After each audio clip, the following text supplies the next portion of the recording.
Have you ever found yourself in the middle of a Git merge, only to be interrupted by new commits?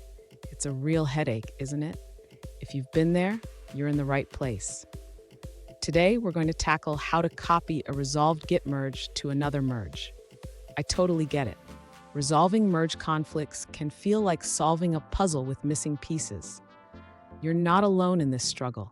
Many developers face similar challenges when working with branches.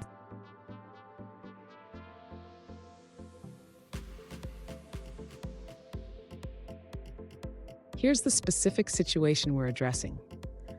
One user asked, "Can I save my progress from the first merge and apply it in the conflict phase of the new merge?" This is a common scenario when multiple commits are made during a merge process. Let's explore how to handle this. So, what's happening here? When you merge branches in Git, conflicts can arise if changes overlap. If new commits are pushed while you're resolving conflicts, it can feel like starting over. But don't worry, there are ways to leverage your previous work.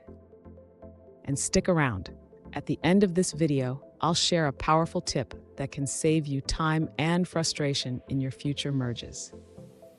To save progress from the first merge, the user should start by creating a stash of the current changes. This can be done by running the command git stash. Next, the user should proceed with the new merge. They can do this by running the command git merge master while on the feature branch.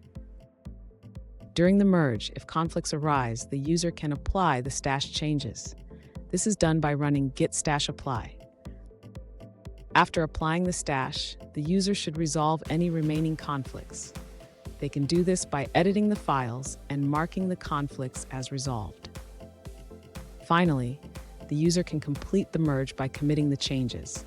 This can be done with the command git commit-m followed by a message describing the merge. Fun fact, did you know that the term merge conflict was first coined in the early days of version control systems? It's been a part of coding life for decades. Now, let's look at the answers provided by other users. An alternative solution involves using Git's re-rear feature. To apply this, you need to enable re-rear in your config file, which helps manage merge conflicts more efficiently. This user believes it's the best way to handle the situation. If you haven't enabled re-rear in advance, there's a script available that can assist you. Additionally, a simpler method suggested is to merge the new feature into the first merge, then merge that result into the new master. Here's that powerful tip I promised. Regularly stash your changes when working on complex merges. This simple habit can save you a lot of headaches down the line. And there you have it. You can now confidently manage your Git merges without losing progress. If you found this video helpful, please subscribe for more tips and remember to share your own experiences in the comments.